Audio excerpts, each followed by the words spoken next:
Hey, David Steinberg here. So we released a new data visualization.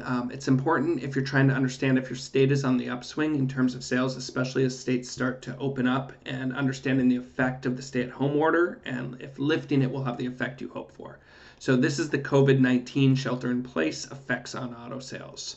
Boring title, interesting data. So it's the same data set we've been sharing before. However, now you can see the before and after for your state relative to the shelter-in-place order. So drill down to your OEM or go to the map view and you will be able to see the sum of results. So let's dive in. As you probably know, shelter-in-place date is unique to the state. So you can select the slider to see the days before the shelter-in-place versus the days after. So as shelter-in-place orders are lifted, we're going to add additional delineation so you can see if your state or manufacturer is trending up and respond accordingly. So let's go back to the sales by state view. I like this view because it allows you to see a bigger range over time. Looking at it, of course, we see this huge drop in California. We obviously see these really big drops in New York and New Jersey. Huge monster drop in Michigan. They were ordered to be shut down. So let's look at what happens as they start to come up, back open.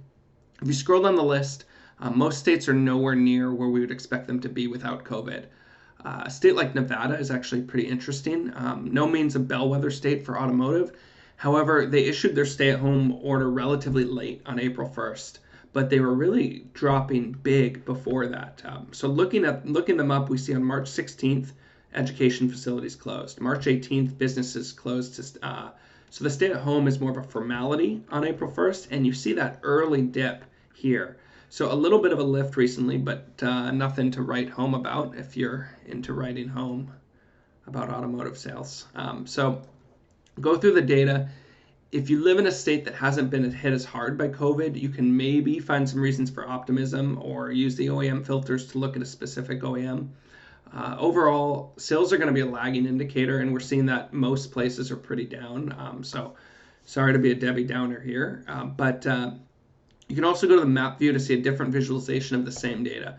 But keep in mind, you're just comparing the number of days you have in the slider before and after that state stay-at-home order. So if a state is not showing, it's because it either does not have that number of days since the shelter-in-place order, or it has not issued one. So again, Nevada, if I set it to 14 days, it's not that they're actually up 34%, it's that they were already dropping before their relatively late stay-at-home order.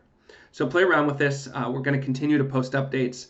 I feel like we're trying to find upswings and bright spots right now, and I'll be excited when things really start popping back and we can all see them together. So I'll post this link on LinkedIn. Also, if you're using our other data visualization, you can get to it from there as well. Just a link right here, and be safe out there.